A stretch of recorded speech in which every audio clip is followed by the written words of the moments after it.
میرے نہایت ہی واجب الاحترام ذی قدر وزی محترم وزی محتشم بزرگ و دوستوں، خالق کائنات جل وعلا نے اپنی لاریب کتاب میں ارشاد فرمایا، انما یوفی الصابرون اجرہم بغیر حساب، بے شک ہم صبر کرنے والوں کو پورا پورا اجر دیں گے اور بغیر حساب کے ان کو جنت میں داخل کریں گے۔ یقیناً اس دور میں ہر بندہ پریشان ہے، ہر بندہ تکلیف میں مبتلا ہے، ہر بندہ کسی نہ کسی دکھ کی وجہ سے، اپنے دل آزاری کی وجہ سے، اپنے تکلیفوں کی وجہ سے بعض اوقات کسی سے اپنا دکھ بانٹ بھی نہیں سکتا۔ کیفیتیں ایسی ہوتی ہیں اور بعض باتیں پردے والی ہوتی ہیں، بعض کسی سے شیئر کرنے کے قابل ہوتی ہیں، بندہ کر بیٹھتا ہے، دل کا بوجھ ہلکا ہو جاتا ہے۔ مگر حقیقت یہ ہے کہ اگر ان تمام مصائب و آلام میں بندہ صبر و رضا کا پیکر بن جائے، کسی سے شکوہ شکایت نہ کرے، تو یہ اتنا بڑا اجر ہے۔ میرے کریم آقا علیہ الصلوۃ والسلام فرماتے ہیں، جس بندے پہ کوئی مصیبت آئی، کوئی ایسا دکھ آیا اور اس نے اسے پوشیدہ رکھا، لوگوں کو نہیں بتایا، لوگوں میں جا جا کے شکوے اور گلے نہیں کیے، بلکہ صبر و رضا کا پیکر بندہ بن کے خاموش ہو گیا، اللہ کی رضا پہ چھوڑ دیا، تو اللہ پر حق ہے کہ اللہ اس بندے کی بخشش کر دے۔ حضرت علی المرتضیٰ شیر خدا رضی اللہ تعالیٰ عنہ اسی آیت مقدسہ کے تحت ارشاد فرماتے ہیں، آپ فرماتے ہیں کہ جن لوگوں نے اللہ کی رضا کے لیے دکھ برداشت کیے ہوں گے، ظالموں نے اس پہ ظلم کیا ہوگا، مگر اس نے صبر و رضا کا پیکر بن کے اس ظلم کو بھی برداشت کر لیا ہوگا، اور زندگی میں اگر ان کو قحط سالی کا سامنا کرنا پڑا، مفلسی تھی، محتاجی تھی، مگر دستے دراز پھیلایا نہیں، صبر و رضا کے پیکر بن کے جو بن پڑا اسی پہ گزارا کر لیا، تھوڑے رزق پہ اکتفا کر لی، رشتہ داروں کے، دوست احباب کے جو تان و تشنی تھے اس سے بھی اپنے آپ کو بچا کے رکھا، اگر کسی نے تانے بھی دیے اور آر بھی دلائی تو پھر وہ ایسا تھا کہ لا یخافون لومۃ لائم، کسی ملامت کرنے والے کی کسی ملامت کا وہ پرواہ نہیں کرتا تھا، اس کا ڈر نہیں رکھتا تھا، بلکہ کہتا تھا، ایسا ہو گیا کہتا تھا کہ جو کوئی کہنا کہہ لے، میں نے تو یہی کام کرنا ہے اللہ کی رضا کے لیے۔ جب وہ اس طرح کی زندگی بسر کرے گا تو مولا علی شیر خدا رضی اللہ تعالیٰ عنہ فرماتے ہیں کہ جب قیامت کے دن اس بندے کو جنت میں جانے کی اجازت ملے گی، وہ بندہ ایک نہیں ہوگا، بہت ساری تعداد میں لوگ ہوں گے جو فقر و فاقہ سے سرشار ہوئے ہوں گے، اللہ کی رضا پہ راضی رہے ہوں گے، تھوڑے رزق پہ قناعت کرنے والے ہوں گے، آسائشیں ان کے پاس نہیں ہوں گی اور بہت زیادہ سہولتیں ان کے پاس نہیں ہوں گی، وہ تھوڑی پہ قناعت کر کے اس قابل ہو چکے ہوں گے کہ گروہ در گروہ جب جنت میں داخل ہونے لگیں گے اللہ کی رحمتوں کا نزول ان پہ ہوگا۔ جب اللہ کی رحمتیں اس قدر برسیں گی تو دوسرے لوگ دیکھیں گے، عرض کریں گے مالک یہ اتنی رحمتیں ان پہ برس رہی ہیں تو ان رحمتوں اور برکتوں سے ہمیں بھی حصہ عطا فرما۔ رب کائنات جل وعلا ارشاد فرمائے گا کہ یہ خاص ان کے لیے ہے کہ میں نے انہیں آزما کے دیکھا، انہیں دکھ دے کے دیکھے، انہیں غربت میں مبتلا کر کے دیکھا، تکلیفوں میں مبتلا کر کے دیکھا، مگر انہوں نے اپنی زبان پہ شکوہ نہیں لایا، بلکہ صبر و رضا کے پیکر بندے کے یہ انہی کا حصہ ہے، آج تمہیں ان کی ان نعمتوں سے کچھ بھی نہیں دیا جائے گا۔ وہ عرض کریں گے مالک اگر یہ تکلیفوں اور دکھوں کے بعد ملتا ہے ہمیں دنیا میں بھیج، ہمارے جسموں کو، ہمارے کھالوں کو کینچیوں سے کاٹا جائے، ہم کبھی گلا شکوہ نہیں کریں گے، برداشت کریں گے، مگر رب کائنات جل وعلا فرمائیں گے کہ اے میرے بندو یہ اس دنیا میں ہی ممکن تھا، اب میں نے دنیا سے سب کو لا کے یہاں جنت میں یہ جنت کو آباد کرنا ہے، تو جو کسی کا حصہ تھا وہ اسی کو وہی ملے گا، تو لہٰذا یہ صبر و رضا کے پیکر بندے آج ان نعمتوں کے یہی حقدار ہیں۔ اور مولا علی شیر خدا رضی اللہ تعالیٰ عنہ مزید آگے فرماتے ہیں، آپ فرماتے ہیں کہ ان بندوں کی خاص کرم بخشی ان پہ یہ بھی ہوگی، ان بندوں کے لیے رب کائنات جل وعلا نامہ اعمال ان کے ہاتھوں میں دیں گے، یہ اپنے دائیں ہاتھ میں نامہ اعمال پکڑ لیں گے، لیکن اللہ کریم جل وعلا نامہ اعمال میں صرف ایک نگاہ کرے گا اور خوش ہو جائے گا، مسکرائے گا ان کی طرف کہ ان کے نامہ اعمال میں کتنے دکھ درد تھے، کتنی تکلیفیں تھیں، کتنے مسائل تھے، مگر رب کائنات جل وعلا اپنی رحمت بھری نگاہ ان پہ ڈالے گا اور خوش ہو جائے گا، نامہ اعمال کھولنے کے لیے بھی نہیں کہا جائے گا، بلکہ ترازو لگے گا سب کے لیے، اور وہ ترازو کتنا بڑا ہے. حضرت موسیٰ علیہ نبینا علیہ الصلوۃ والسلام نے عرض کی کہ مالک وہ ترازو جس میں سب کے اعمال تولے جائیں گے مجھے بھی تو دکھا. رب کائنات جل وعلا نے کرم بخشی فرمائی, موسیٰ علیہ السلام کو وہ ترازو دکھایا.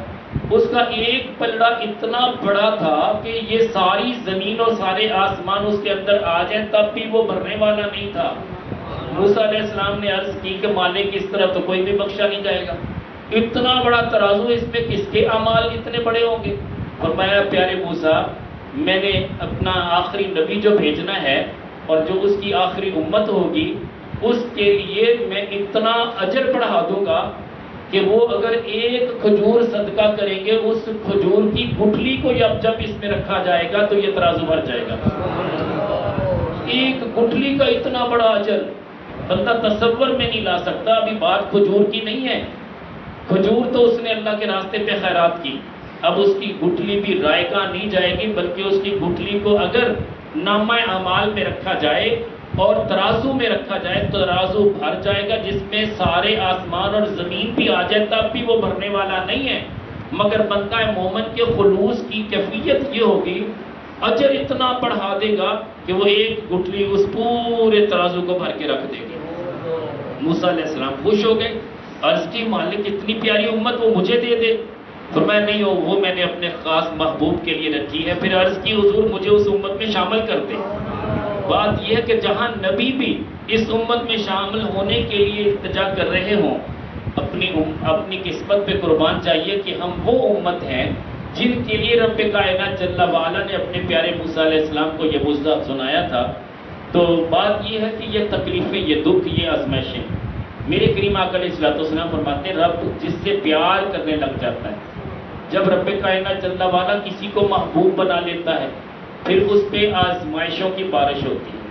امتحان در امتحان, ایک امتحان سے نکلتا دوسرا شروع ہو جاتا ہے, اس سے نکلتا تیسرا شروع ہو جاتا ہے. کبھی اولاد کے معاملات میں الجھا رہتا ہے اور کبھی وہ مال و دولت کے حوالے سے وہ لرزاں ترساں ہے کہ اس کے پاس کچھ بھی نہیں ہے, اس کی جیب بھی خالی ہے, بینک بیلنس بھی نہیں ہے, مگر اسے ضرورت اتنی زیادہ ہے کہ اس کے عیالدار بھی بہت زیادہ ہیں, اس کے فیملی ممبر بھی زیادہ ہیں, بیٹیاں بھی ہیں, بیٹے بھی ہیں, مگر وہ صبر و رضا کا پیکر بندہ کبھی کسی کے سامنے دستے سوال دراز نہیں کرتا. مزدوری کر کے کمانا پڑتا ہے تب مزدوری کر لیتا ہے, اور کسی کا احسان نہیں اٹھاتا. اگر کسی سے کچھ لے لیتا ہے تو اسی ٹو میں رہتا ہے کہ کاش کہ میرے پاس اتنا ہو کہ میں اسے دے دوں, میں نے اس کا قرض اتارنا ہے. تھوڑا سا قرض بھی اسے اتنا بڑا لگتا ہے, وہ سمجھتا ہے کہ شاید میں ساری زندگی یہ قرض بھی اتار نہ سکوں گا. اس کی زندگی اس طرح کی ہوتی, مگر رب کائنات کے ہاں وہ بڑا پیارا ہوتا ہے, بڑا مقبول ہوتا ہے. اللہ ایسے بندوں کے بارے میں فرماتا ہے کہ اے محبوب صلی اللہ علیہ وسلم جب آپ کے یہ امتی جنت میں جانے کے لیے آئیں گے تو سب سے پہلے داخلہ جنت میں انہی کا ہوگا. جن کو میں نے سہولتوں سے آراستہ کیا, جن کو ہر طرح کی نعمتوں سے مالا مال کیا, ان کو 500 سال میں جنت کے دروازے پہ روک کے ان کی ان نعمتوں کے بارے میں پوچھوں گا. ثم لتسألن یومئذ عن النعیم, تو نعمتوں کے بارے میں اس دن پوچھا جائے گا. جن بیچاروں کو نعمتیں ملی نہیں وہ کشاں کشاں جنت میں جا رہے ہوں گے, یہ 500 سال کے لیے روک لیے جائیں گے. یہاں تک کہ حضرت عبد الرحمن بن عوف رضی اللہ تعالیٰ عنہ جیسی ہستی, آپ کو جب میرے کریم آقا علیہ الصلوۃ والسلام نے یہ فرمایا کہ عبد الرحمن تجھے بھی 500 سال روکا جائے گا, اللہ نے بڑا مال دیا ہے, مگر بات یہ کہ اس کا حساب کیسے دے گا. دست بستہ عرض کی کہ یا رسول اللہ صلی اللہ علیہ وسلم یہ کیسے ممکن ہے کہ میں بھی جنت میں پہلے داخل ہو جاؤں. فرمایا پھر اس کا مال اس کے راستے میں خرچ کرنا شروع کر دو. جب تو اس کا دیا ہوا مال اس کے راستے میں خرچ کرنا شروع کر دے گا پھر اللہ تجھے بھی اسی طرح داخل کر دے گا. بات یہ ہے کہ مالدار ہونا بھی عیب نہیں ہے. اگر اللہ نے مال دیا ہے اس کو اس کے لیے رکھو, اس کی رضا کے لیے رکھو, اس کے راستے پہ خرچ کرنے کے لیے رکھو. اگر ایسا ہوتا کہ مالدار ہونا جائز نہ ہوتا, عثمان غنی رضی اللہ تعالیٰ عنہ کبھی مالدار نہ ہوتے اور کبھی عبد الرحمن بن عوف مالدار نہ ہوتے. پتہ یہ چلا کہ مالدار ہونا یہ عیب نہیں ہے. یاد رکھیے کہ یہ دونوں صحابی یہ عشرہ مبشرہ میں شامل ہیں. یہ وہ صحابی ہیں جن کو زندگی میں میرے کریم آقا علیہ الصلوۃ والسلام نے جنت کا سرٹیفکیٹ دے دیا. یہ جنتی صحابی ہیں, ان کے بارے میں ذرا گمان بھی کرنا کہ یہ جی 500 سال روکے جائیں گے, نہیں. گمان اس وقت تک تھا جب تک میرے کریم آقا علیہ السلام نے فرمایا، لیکن جب یہ مجدہ سنا دیا کہ عبد الرحمن اپنے مال کو اللہ کے راستے پہ خرچ کرنا شروع کر دے تو بھی انہی میں شامل ہو جائے گا، اور جیسے دکھوں والے مصیبتوں والے لوگ آگے جائیں گے وہ لوگ بھی اسی طرح ان کے ساتھ شامل ہو جائیں گے جو اللہ کی رضا کے لیے اپنا مال خرچ کیا کرتے تھے۔ مال تو بہت تھا، بڑے بڑے اکابرین کی آپ زندگی کا مطالعہ کریں، حضرت نظام الدین اولیاء اللہ محبوب الہی جیسی ہستی جن کے گھوڑوں کی زنجیریں بھی سونے اور چاندی کی تھیں، جن کے کھونٹے بھی جو اس کو قلعے ہم کہتے ہیں وہ بھی سونے اور چاندی کے تھے، اور اسی طرح شاہ رخ عالم نوری حضوری، ان کو دیکھیے رحمت اللہ علیہ، ان کے پاس مربوں کے حساب سے رقبہ آج بھی ان کی جاگیر ہے، گورنمنٹ کے پاس بھی رقم ختم ہو گئی، غلہ ختم ہو گیا، قحط سالی ہو گئی، انہوں نے اپنے غلے کے منہ کھول دیے اور فرمایا کہ جسے چاہیے جتنا چاہیے ہمارے لنگر سے لے جائے۔ یہ وہ ہستیاں ہیں۔ پیر میرے علی شاہ صاحب رحمت اللہ علیہ، انہوں نے بھی اس وقت جب قحط سالی تھی، کھانے کے لیے کچھ میسر نہ تھا، اپنے لنگر کے دروازے کھول دیے۔ مریدین نے کہا حضور یہ تو سال بھر کی گندم ہے، اسے تو سال میں ہمارے طالب علم ہی کھا لیتے ہیں، تو اگر یہ ختم ہوگی پھر ہم کہاں سے لیں گے؟ فرمایا جس رب نے یہ دی ہے وہی رب اور دے دے گا۔ آپ نے بھی اپنے غلے کے منہ کھول دیے، فرمایا جتنا جسے چاہیے لیتا جائے، یہ ختم ہونے والی نہیں ہے۔ اور اس میں اتنی برکت ہوئی کہ پورے پاکستان میں لوگ وہاں کا رخ کرنے لگے، وہاں سے گندم اٹھا اٹھا لانے لگے، وہاں پہ جو لنگر کی گندم تھی گندم ختم نہ ہوئی۔ یہ ان کا توکل تھا، یہ رب پہ بھروسہ تھا۔ کاش کہ ہم بھی اس طرح کا بھروسہ کر لیں۔ اور یاد رکھیے یہ جو تکلیفیں آتی ہیں بندے کے اپنے بس میں نہیں ہیں، مالک کی مرضی ہوتی ہے کہ اس بندے کو دنیا میں ہی میں صاف ستھرا کر دوں۔ حضرت باعزید بستامی علیہ رحمت تشریف لے جا رہے ہیں اور گلی میں گزر رہے مریدین بھی ساتھ ہیں، اچانک دیکھا ایک بچہ کیچڑ میں لت پت ہو رہا ہے اور اس نے اپنے کپڑے بھی سارے کیچڑ میں خراب کر لیے۔ لوگ اس کو ہنستے ہوئے جا رہے ہیں، لوگ اسے کوئی طنز کرتا جا رہا ہے، کوئی مذاق کرتا جا رہا ہے۔ حضرت باعزید بستامی رحمت اللہ علیہ دیکھ رہے کہ اس نے تو سارے کپڑے خراب کر لیے۔ اچانک وہی ہوا جو ہونا تھا، تو اس کی ماں دوڑتی ہوئی آئی، اس نے 2 تھپڑ لگائے۔ ادھر باعزید بستامی رحمت اللہ علیہ بے خود ہو کے آنکھوں سے آنسو جاری ہیں اور بے ہوش ہو کے وہیں گر پڑے۔ لوگوں نے آپ کو ہوش میں لایا، پوچھا کہ حضور آپ کو کیا ہوا؟ ماں نے اپنے بچے کو تھپڑ مارا مگر آپ کو کیا ہوا؟ فرمایا مجھے وہی بات یاد آ گئی جو رب ہمارے ساتھ کرتا ہے۔ وہ اتنا بے نیاز ہے، جب ہم گناہ گار ہوتے ہیں، گناہوں کی دلدل میں لتڑ جاتے ہیں، وہ ایک تھپڑ لگاتا ہے۔ پر جیسے ماں نے تھپڑ لگایا، اب یہ اسے اپنے گھر لے کے جائے گی، اسے نہلائے گی، دھلائے گی، اسے کپڑے صاف ستھرے پہنائے گی، اس کے بعد اسے پھر کھیلنے کی اجازت دے دے گی۔ بات یہی ہے، ہمارا رب بھی تو ہمارے ساتھ یہی کرتا ہے۔ جب ہم بگڑنے لگتے ہیں، جب ہم غلاظت میں جاتے ہیں، جب گناہوں بھری زندگی بسر کرنے کا ارادہ کر لیتے ہیں، مالک ایک تھپڑ لگاتا ہے۔ ایسی آزمائش آتی ہے، ایسا دکھ آتا ہے، ایسی مصیبت آتی ہے، ایسا امتحان آتا ہے، بندہ سارے ارادے ختم کر دیتا ہے اور توبہ کی طرف مائل ہو جاتا ہے، مالک مجھے معاف کر دے، مجھے اپنا بنا لے، میں نے جو غلطی کا ارادہ کیا مالک آج کے بعد غلطی نہیں کروں گا۔ باعزید بستامی رحمت اللہ علیہ فرماتے ہیں ہمارے ساتھ میرا رب یہی تو کرتا ہے، مجھے اپنے رب کا وہ عمل سامنے آ گیا اس لیے میں رو پڑا۔ معاملہ یہ ہے کہ جتنے بھی اللہ جل شانہ کی رضا پہ راضی رہنے والے تھے ان پہ کتنی بڑی بڑی تکلیفیں آئیں۔ اندازہ لگا لیجئے کہ پہلی قوموں کو ان کی کھالوں کو لوہے کی کنگھیوں کے ساتھ نوچا جاتا تھا، ان کو کتوں کے آگے ڈال دیا جاتا تھا، شیروں کے آگے ڈال دیا جاتا تھا، ان کے جسم کے ٹکڑے ٹکڑے کر دیے جاتے تھے۔ مگر سچی بات ہے رب کائنات جل وعلا کو اپنے محبوب کی اس امت سے پیار بھی ہے، اس پیار کا تقاضا بھی یہ ہے اسے محفوظ رکھنے کے لیے رب خود دعا سکھا دے۔ کیا پیاری دعا سکھائی رب کائنات جل وعلا نے اپنے محبوب کریم صلی اللہ علیہ وسلم کو فرمایا کہ اپنے امتیوں سے کیا تو یہ دعا مانگا کریں، ربنا لا تؤاخذنا ان نسینا، اے ہمارے رب ہمیں نہ پکڑنا اگر ہم بھول جائیں تو، ولا ربنا لا تؤاخذنا ان نسینا او اخطانا، اگر ہم کوئی خطا کر بھی بیٹھے مالک ہمیں پکڑنا نہ۔ پہلے سے پیکج لیا جا رہا ہے، پہلے سے عرض کی جا رہی ہے مالک اگر غلطی ہو جائے ہمیں نہ پکڑنا۔ پہلی قوموں کو تو پکڑ لیتا تھا، ان کو تہو بالا کر دیتا تھا، ان پہ عذاب مسلط کرتا تھا، مگر ہم تیرے محبوب کے امتی مالک ہمیں کچھ نہ کہنا، ہم غلطیاں بھی کر لیں ہمیں معاف کر دینا، ہماری بھول چوک کو بھی معاف کر دینا، ارادتاً کریں تب بھی معاف کر دینا۔ پھر کیا ہے، لا تؤاخذنا ان نسینا او اخطانا، تو اگر ہم بھول جائیں یا پھر خطا کر جائیں، مالک ہمیں نہ پکڑنا۔ لا تحمل علینا اصرا کما حملتہ علی الذین من قبلنا، مالک جو ہم سے پہلے لوگوں پہ جو بوجھ ڈالا تھا، جو امتحان لیے تھے، مالک ہم سے وہ امتحان نہ لینا،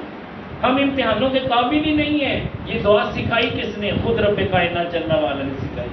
کہ اے محبوب آپ کا امتی جب یہ دعا مانگے گا نا، میں اس کے لیے آزمائشیں آسان کر دوں گا،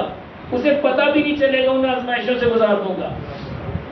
رب کائنات جل وعلا نے مزید فرمایا کہ پھر دعا مانگے، ربنا ولا تحملنا ما لا طاقت لنا به، مالک ایسا بوجھ بھی نہ ڈالنا جس کی طاقت ہمارے اندر نہ ہو۔ رب کائنات جل وعلا نے اسی لیے دوسری جگہ فرمایا، لا یکلف اللہ نفسا الا وسعها،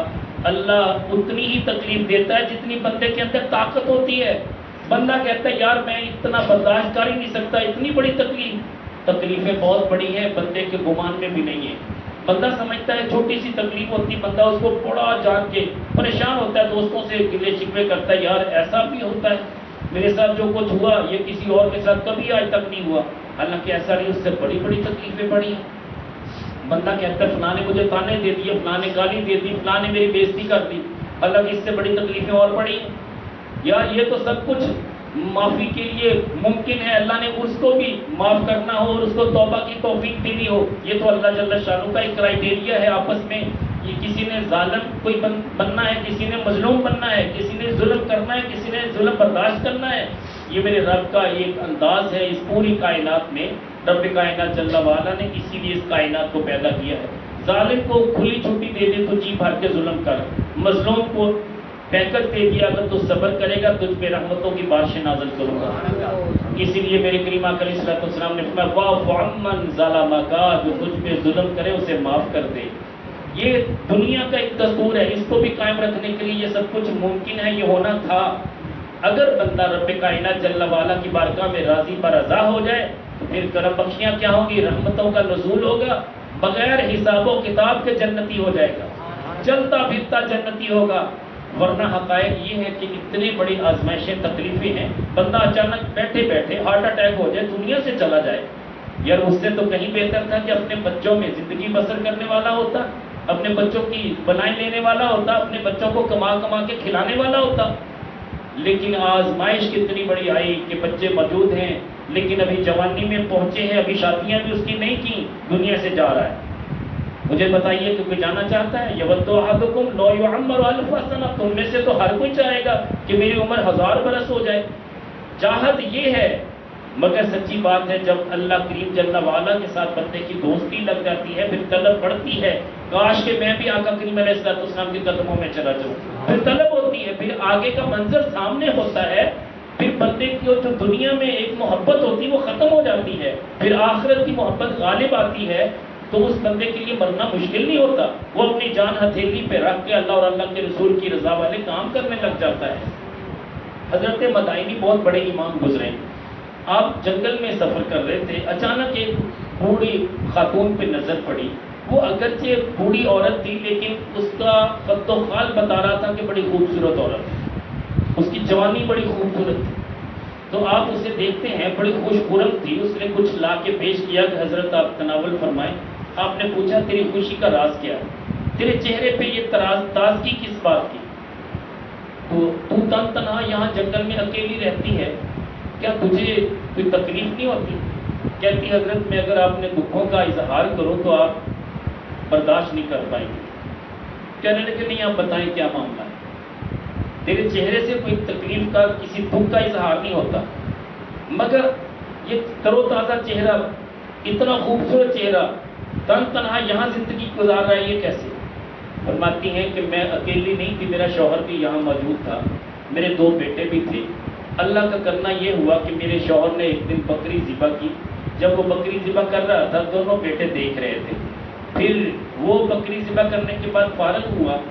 ہم اپنے کام میں مصروف ہو گئے، بیٹے نے چھری اٹھائی، دوسرے بچے کو اسی طرح لٹا کے اس کی گردن تن سے جدا کر دی۔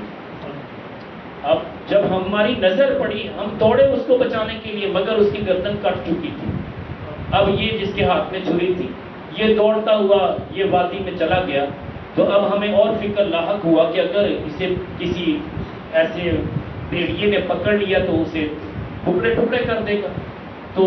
میں نے اپنے شوہر کو کہا کہ جس طرح بھی ہو سکتا ہے چلے اس بچے کو تو بچا دینا۔ اس بچے کو پکڑنے کے لیے میرا شوہر بھاگا، چلتے چلتے چلتے چلتے وادی کی ایسی بلندی پہ چلا گیا تھا کہ وہ پہاڑ پہ چڑھ گیا تھا۔ وہاں ایک بھیڑیے کا آمنا سامنا ہوا، اس بچے کو اس بھیڑیے نے ٹکڑے ٹکڑے کر دیا، چبا ڈالا اس بچے کو۔ اب یہ باپ وہاں تک پہنچا لیکن یہ برداشت نہ کر سکا، دل کا دورہ پڑا، وہیں پہ یہ بھی ڈھیر ہو گیا۔ فرماتی ہیں کہ جب میں دیکھنے کے لیے گئی کہ نہ باپ آیا نہ بیٹا، پتہ تو کرو، جب میں چلتے چلتے اس وادی میں گئی اور بلندی پہ چڑھی تو دیکھا کہ میرے بیٹے کے ٹکڑے ہوئے پڑے ہیں اور کچھ حصے اس کے وہاں بکھرے پڑے ہیں، کچھ حصے غائب ہیں۔ لگتا یہی کہ درندے اور جانور اسے لے گئے، لیکن یہ بیچارہ جو میرا شوہر تھا یہ ایسے ہی شاید پانی کی پیاس کی وجہ سے یا کسی اور وجہ سے اس کو دل کا دورہ پڑا، وہیں پہ ڈھیر ہو گیا۔ اب اس کے بعد میرے پاس اور کیا ہے سوائے اس کے کہ رب کی مرضی پہ راضی رہوں، تو میں نے اپنے رب سے دوستی لگا لی، مالک اگر تو میرے کام میں راضی میں تیرے کام میں راضی ہوں۔ فرماتے ہیں کہ میں نے اتنی دیکھی کہ جس کا شوہر بھی چلا جائے، دونوں بیٹے بھی چلے جائیں، مگر پھر بھی وہ اپنے گھر میں بڑی خوشی کے ساتھ اپنے رب کی رضا کے لیے زندگی بسر کر رہی ہے۔ یقیناً یہ بہت بڑی آزمائشیں، بڑے تکلیفیں، بڑے امتحان، مگر اس کے باوجود یہ کرم بخشیاں۔ یاد رکھیے یہ تکلیفیں اللہ دے کے نیک لوگوں کے درجے بلند کرتا ہے۔ کبھی گمان نہ کیجئے کہ یار یہ اپنی کرنی بھر رہا ہے۔ ہم کہتے ہیں نا کوئی بزرگ بیٹھا ہو، اگر کسی اللہ والے سے کوئی ایسی بات سرزد ہوئی ہو، کسی کی دل آزاری کبھی ہوئی ہو، وہ بندہ کہتا بس میری وجہ سے اس پہ یہ تکلیف آئی ہے۔ اب دیکھا نا اس کے ساتھ کیا ہوا، حالانکہ ایسا نہیں ہوتا۔ اللہ کہیں جل والا بڑا بے نیاز ہے۔ بزرگ یا استاد وہ تو ادب سکھانے کے لیے کسی کو ڈانٹتا ہے، وہ تو ادب سکھانے کے لیے ڈانٹتا ہے۔ اگر استاد کو یا بزرگ کو کسی شیخ کو اگر تکلیف آئی، اس کا مطلب یہ نہیں ہے کہ اس کے گناہ کی پاداش میں یہ تکلیف آئی۔ بزرگوں کے تو مقام بلند و بالا ہوتے ہیں، وہ تو چھوٹوں کو بڑا بنانا چاہتے ہیں، وہ تو اپنے بچوں کی تربیت کرنا چاہتے ہیں۔ اگر ڈانٹ بھی دیتے ہیں تو اس میں حکمت ہوتی ہے۔ اسی طرح اگر ان پہ کوئی مصیبت آتی ہے، بیماری مسلط ہوتی ہے، تو صبر و رضا کے پیکر بندے وہ سب کے لیے مشعل راہ ہوتے ہیں کہ اتنے بڑے مرتبے پہ فائز، مگر صبر و رضا کے پیکر اللہ اللہ کرتے ہوئے دنیا سے چلے جاتے ہیں۔ یاد رکھیے میرے بابا جی کو فالج بھی تھا اور اس کے ساتھ ساتھ بلڈ پریشر کا مسئلہ بھی تھا، شوگر بھی تھی، اتنی ڈھیر ساری بیماریاں ہونے کے باوجود کیفیت کیا ہے کہ اٹھ بھی نہیں سکتے، بیٹھ نہیں سکتے، چل پھر نہیں سکتے، کھا پی نہیں سکتے۔ بٹھانے کے لیے بھی مجبوری ہے، ان کو بٹھایا جاتا تھا، اور قرآن پڑھنا چاہتے سپارہ اٹھا کے پکڑایا جاتا تھا، پھر واپس رکھا جاتا تھا، مگر اس کے باوجود بھی اللہ کی رضا پہ راضی رہنے والے تھے۔ جب بھی کوئی پوچھتا کہتے اللہ کی مرضی ہے، اور پھر یہاں تک کہ جانا اتنا پسند کر رہے تھے، کاش کہ ہمیں جلدی جانا نصیب ہو جائے، یہ ان کی طلب تھی، تکلیف کی وجہ سے نہیں تھی۔ یاد رکھیے اگر تکلیف کی وجہ سے ہوتی تو پھر دن بھر میں 15 سپارے کبھی نہ پڑھتے۔ آج جسے تکلیف ہوتی وہ تو ایک رکوع بھی نہیں پڑھتا، وہ تو نماز سے بھی غافل ہو جاتا ہے، وہ تو نماز میں بھی کوتاہی کر لیتا ہے کہ یار تکلیف ہے میں باہر آ نہیں سکتا۔ مگر میرے بابا جی الحمدللہ نماز کی بھی پابندی کرنے والے تھے، 15 پارے روزانہ پڑھنے والے تھے، ذکر فکر والے تھے، اور 1,00,000 مرتبہ درود و سلام پڑھنے والے تھے۔ تو جو اللہ والے ہوتے ہیں ان کے درجات کی بلندی کے لیے یہ مصیبتیں آتی۔ موسیٰ علیہ نبینا علیہ السلام گزر رہے، ایک غار کے پاس سے گزرے، دیکھا ایک اللہ والا ہے، بزرگ ہے، عمر رسیدہ ہے، ذکر فکر کر رہا ہے۔ موسیٰ علیہ السلام کی جب نگاہ پڑی تو موسیٰ علیہ السلام بڑے خوش ہوتے اسے دیکھے، مگر جب واپس آئے تو دیکھا ایک درندے نے ان کو چیر پھاڑ کے پھینک دیا، ٹکڑے ٹکڑے کر دیا۔ اب موسیٰ علیہ السلام کلیم اللہ تھے، رب کائنات جل وعلا کی بارگاہ میں ہم کلام ہوئے، عرض کی مالک یہ تیرا عبادت گزار بندہ، تیرا نیک اور پارسا بندہ جس کے بارے میں تو نے بھی خوشی کا اظہار کیا، آج اسے ٹکڑے ٹکڑے کروا دیا۔ درندے آئے اور اس کو انہوں نے چیر پھاڑ کے پھینک دیا، اس کا کیا قصور تھا؟ رب کائنات جل وعلا نے فرمایا کہ اس نے ایک ایسے بندے کے برابر ہونے کی کوشش کی، ایک ایسے بندے کا مرتبہ پانے کی کوشش کی جو پہلے لوگوں سے گزرا تھا، اس کا مرتبہ بڑا بلند تھا، اس نے دعا کی مالک جیسے تو نے اسے بلندیاں دی مجھے بھی دے۔ اب اس بلندی تک پہنچنے کے لیے یہ اپنے اعمال کی وجہ سے نہیں پہنچ سکتا تھا، تو شارٹ کٹ راستہ یہ تھا کہ میں نے اس کے جسم کو درندوں سے ٹکڑے ٹکڑے کروا دیے، یہ شارٹ کٹ راستہ۔ اب اللہ والوں کو امتحان کیوں آتے ہیں؟ اسی لیے آتے ہیں کہ اللہ کی رضا اس میں ہوتی ہے، اللہ ان کے درجے بلند کرتا ہے۔ وَيَقْتُلُونَ النَّبِيِّينَ بِغَيْرِ الْحَقِّ، بنی اسرائیل کے کتنے ایسے نبی تھے جن کو ناحق قتل کر دیا گیا۔ بات یہ ہے کہ جب نبیوں کو قتل ہونے سے رب کائنات جل وعلا نہیں بچایا بلکہ اپنی رضا اس میں رکھی۔ جب زکریا علیہ السلام پہ آرا چلایا جا رہا تھا، ذرا سی اف کی آواز آئی کہ اے پیارے زکریا اگر اف کی تو صابرین سے نام کاٹ دیا جائے گا، آپ صبر کرنے والوں میں شامل ہیں۔ اف کی بھی اجازت نہیں ہے، صبر و رضا کے پیکر بن کے اس تکلیف کو برداشت کرو۔ پھر کیسی تکلیف برداشت کی، 2 ٹکڑے ہو گئے مگر صبر و رضا کے پیکر بن کے رہے۔ بات یہ ہے کہ اگر ایسا ہوتا کہ اللہ اپنے پیاروں کو تکلیف کبھی نہ دیتا تو پھر نبیوں کو بھی تکلیف نہ دیتا، مگر یہ امتحان، یہ آزمائشیں سب سے زیادہ بڑے مرتبے والوں پہ آتی، اس کے بعد پھر ان سے چھوٹے مرتبوں والوں پر، پھر ائمہ کرام پہ، پھر عام اولیاء اللہ پہ، پھر اس کے بعد نیک لوگوں پہ۔ یاد رکھنا کہ جن کو تکلیفیں آئیں سمجھ لیں وہ رب کا پیارا ہو چکا ہے۔ بندے کو جب کمی ہو، ان مع العسر یسرا، ہر تنگی کے بعد آسانی ہونے والی ہے، بس کوشش کرے جب تنگی ہو اس وقت رب کائنات جل وعلا کی بارگاہ میں اپنی پیشانی جھکا دے، مالک تو عطا کرنے والا، میں تجھ سے مانگتا ہوں۔ میرے کریم آقا علیہ الصلوۃ والسلام نے فرمایا کہ باری تعالیٰ میں یہ چاہتا ہوں ایک دن مجھے تو عطا کر تاکہ میں ایک دن جی بھر کے کھا لوں، لیکن ایک دن ایسا بھی ہو کہ میں تجھ سے مانگنے کے لیے طلب کروں، میرے گھر میں کچھ بھی نہ ہو، میں تیری بارگاہ میں التجا کروں کہ مالک مجھے عطا فرما۔ جب تو مجھے عطا کرے تو میں شکر ادا کروں، جب عطا نہ کرے تو میں تیری بارگاہ میں دعا کروں۔ تو رب کائنات جل وعلا نے اپنے محبوب کی ساری زندگی اسی طرح بنائی تھی، اگر کچھ آتا بھی تھا خیرات کر دیتے تھے۔ بات یہ ہے کہ رب کائنات جل وعلا کے محبوب صلی اللہ علیہ وسلم کی زندگی ہمارے لیے مشعل راہ ہے۔ میں نے کوشش تو کی ہے کہ اپنے موضوع کو سمیٹوں، لیکن پھر بھی کچھ باتیں رہ گئیں، پھر اگلے جمعے انشاءاللہ اس پہ کریں گے کلام، یا دیگر کسی موضوع پہ گفتگو ہوگی۔ معاملہ یہ ہے کہ تکلیفیں آنی ہیں، دکھ بھی آنے ہیں، امتحان بھی آنے ہیں، بس ایک بات ذہن میں رکھیں، ان تکلیفوں، دکھوں اور آزمائشوں کو کسی بندے کے ساتھ منسوب نہ کریں کہ فلاں کی وجہ سے ایسا ہوا، کسی کی بھی وجہ ہو، یاد رکھیے کہ اللہ کی مرضی اس میں شامل ہے۔ اگر اللہ نہ چاہتا کسی کی مجال کیا کہ تمہیں کچھ کہتا،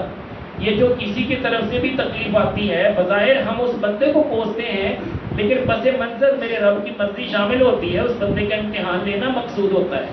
اس بندے کے درجے بلند کرنا مقصود ہوتے ہیں۔ ہم کہتے ہیں جی بس اس بندے نے یہ میرا کام خراب کر دیا، اس میں کوئی شک نہیں، کام اس نے خراب کیا، سنوارنا آپ نے ہے، طاقت اللہ نے آپ کو دی ہے، اللہ نے آپ کے اندر پہلے اتنی طاقت رکھی، پھر اس آزمائش سے گزارا،